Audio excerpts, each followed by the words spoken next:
بسم اللہ الرحمن الرحیم۔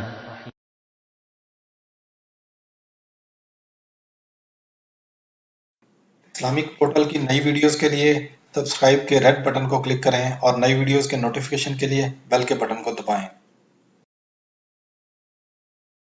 حضرت عمرو بن شعیب رضی اللہ تعالیٰ عنہ روایت کرتے ہیں کہ رسول اللہ صلی اللہ علیہ وآلہ وسلم نے ارشاد فرمایا، اپنی اولاد کو نماز کا حکم دو جب وہ 7 سال کے ہو جائیں، اور جب 10 برس کے ہو جائیں تو انہیں مار کر نماز پڑھاؤ اور ان کے بستر علیحدہ کر دو۔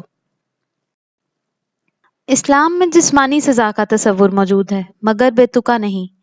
پہلے 3 سال تو زبانی تلقین ہے اور خود عملی نمونہ پیش کرنا ہے۔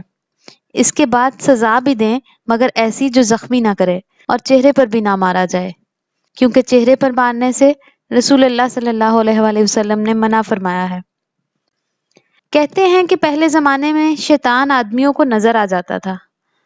ایک صاحب نے اس سے کہا، کوئی ترکیب ایسی بتا کہ میں تجھ جیسا ہو جاؤں۔ شیطان نے کہا، ایسی فرمائش تو آج تک مجھ سے کسی نے بھی نہیں کی، تجھے اس کی کیا ضرورت پیش آئی؟ انہوں نے کہا، یہ میرا دل چاہتا ہے۔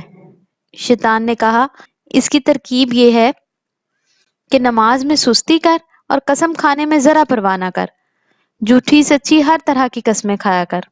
ان صاحب نے کہا، میں اللہ تعالیٰ سے عہد کرتا ہوں کہ کبھی نماز میں سستی نہ کروں گا اور کبھی قسم نہ کھاؤں گا۔ شیطان نے کہا، تیرے سوا مجھ سے چال کے ساتھ کسی نے کچھ نہ لیا، میں نے عہد کر لیا ہے کہ کبھی کوئی آدمی کو نصیحت نہیں کروں گا۔ جہنم میں ایک وادی ہے جس کا نام لملم ہے۔ اس میں سانپ ہیں جو اونٹ کی گردن کے برابر موٹے ہیں اور ان کی لمبائی 1 مہینے کی مسافت کے برابر ہے۔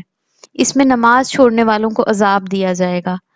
ایک اور جگہ ہے کہ ایک میدان ہے جس کا نام جب الحزن ہے، وہ بچھوؤں کا گھر ہے اور ہر بچھو خچر کے برابر بڑا ہے، وہ بھی نماز چھوڑنے والوں کو ڈسنے کے لیے ہے۔ کہتے ہیں کہ ایک عورت کا انتقال ہو گیا، اس کا بھائی دفن میں شریک تھا۔ اتفاق سے دفن کرتے ہوئے ایک تھیلی قبر میں گر گئی۔ اس وقت خیال نہیں آیا، بعد میں یاد آیا تو بہت رنج ہوا۔ چپکے سے قبر کھول کر نکالنے کا ارادہ کیا۔